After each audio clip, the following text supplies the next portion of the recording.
Oi, pessoal. Vamos continuar a estudar título judicial, obrigação de dar, modalidade de pagamento de quantia certa, na parte de procedimentos especiais, alimentos. Relembrando aqui, o que é a execução? A execução é o cumprimento forçado de uma obrigação inadimplida, uma obrigação insatisfeita. Então, a execução assume a forma da obrigação a ser realizada. Então, nós temos obrigações de dar, fazer e não fazer. E nós teremos execuções por obrigação de dar, fazer e não fazer, respectivamente. Dar, quantia certa, ou seja, pagamento, é obrigação de entregar coisa certa, e execução de obrigações de fazer e não fazer.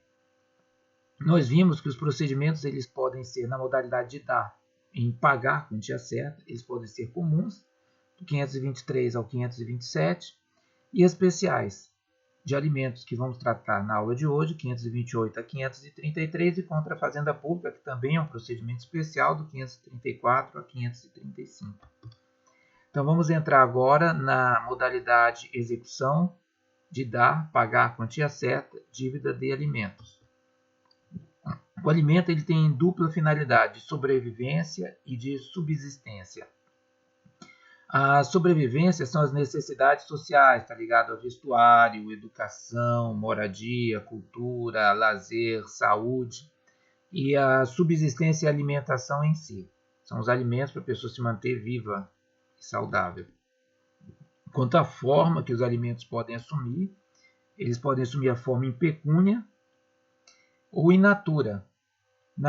Pecúnia seria em dinheiro, como o próprio nome diz, e in natura é quando o devedor ele paga a escola, aula de idiomas, plano de saúde, etc. E às vezes tem uma forma mista, em que parte é em pecúnia e parte é in natura. Então essas são as formas que os alimentos podem assumir. A súmula 277 do STJ diz que, julgada procedente a investigação de paternidade, os alimentos são devidos a partir da citação. A partir dali, começa a obrigação alimentar. Quanto à causa, os alimentos podem ser legais ou legítimos, estão vinculados a alimentos de relação familiar, convencionais, vontade da parte, às vezes de ajudar um parente, um sobrinho, um enteado, um afilhado, cria uma obrigação, e alimentos ressarcitórios, nos casos de responsabilidade civil, acidentes em que a pessoa sofreu lesão e tem incapacitada por determinado período. Quanto à finalidade, os alimentos provisórios, eles têm natureza deliminar, artigo 4º da Lei de Alimentos, 5.478 de 68. O que significa isso? Tem que observar na fixação duplo aspecto. O fumus boni iuris, que seria o indicativo do bom direito, e o periculum in mora, que seria a perecividade desse direito se demorar na fixação dos alimentos. São concedidos pelo juiz, exige prova pré-constituída, uma certidão de nascimento, um documento comprovatório da filiação, pode ser concedido de ofício e são devidos desde a citação, desde que inicia a relação processual, que a parte é comunicada da existência do processo, chamada para via ele, para se defender ou para adotar a medida que julgar mais adequada. Quanto à finalidade, os alimentos definitivos são fixados em sentença, em ação de alimentos, e ficam vinculados, rebus sic stantibus, enquanto houver necessidade da prestação desses alimentos. Nós temos alimentos, quanto à finalidade, alimentos transitórios, são situações peculiares por determinado período de tempo. Por exemplo, um filho maior, em tese que não haveria maior de idade, não precisaria mais de alimentos, mas ele está cursando uma faculdade ou continua estudando e naquele período ele necessitará de um auxílio dos alimentos. Então, esses alimentos são fixados, temos transitórios por isso, e são devidos desde a citação. Quanto à finalidade, alimentos gravídicos, desde a concepção eles são devidos, não desde a citação. E nós vamos agora trabalhar do procedimento. No início desse vídeo, nós falamos que a obrigação de dar, na modalidade pagar quantia certa, na modalidade de pagamento, nós temos procedimento comum e nós temos dois procedimentos especiais, a obrigação de alimentos e a obrigação contra a Fazenda Pública. Nesta aula nós estamos vendo o procedimento na execução de alimentos.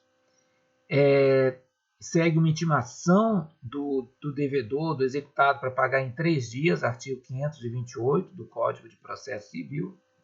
Ele é intimado para pagar o débito, ou provar que já o pagou, ou justificar a impossibilidade de o pagar. Aqui está o 528, no cumprimento de sentença, ou seja, na execução de título judicial, que condene ao pagamento de prestação alimentícia, ou seja, uma obrigação de dar em espécie, em dinheiro, em pecúnia, ou de decisão interlocutória, aqui uma adesão que fixa em liminar.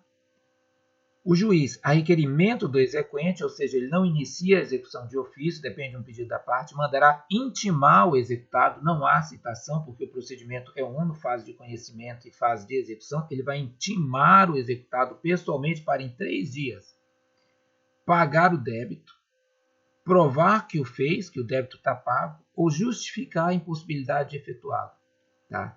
Então, quem paga tem que provar que pagou, seja um recibo, um comprovante de transferência bancária, um comprovante de PIX, ou justificar a impossibilidade de efetuá-lo. Olha, tive esse mês, estava hospitalizado, não tive condições de trabalhar, e o juiz vai verificar se essa justificativa é plausível ou não. Parágrafo 1º do mesmo artigo.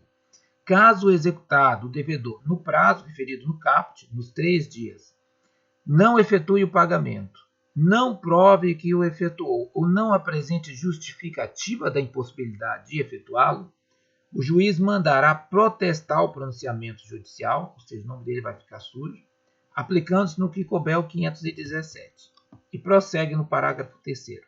Se o executado não pagar ou se a justificativa apresentada não for aceita, o juiz, além de mandar protestar o pronunciamento judicial, na forma do parágrafo 1º, decretar-lhe-á a prisão pelo prazo de 1 a 3 meses. Vejam, essa é a forma mais efetiva de obrigação. Tenho 21 anos de magistratura, eu posso dizer o seguinte, nunca vi, acho que só um caso, em que a pessoa cumpriu a pena. Nos outros, quando a pessoa é presa, às vezes, antes de ser recolhido, encaminhado para o presídio, ou nos dias seguintes, essa obrigação é paga pelos familiares. Então, pelo prazo de 1 a 3 meses. A prisão normalmente é por 1 mês. A prisão será cumprida em regime fechado e ele fica separado dos demais presos. Tá?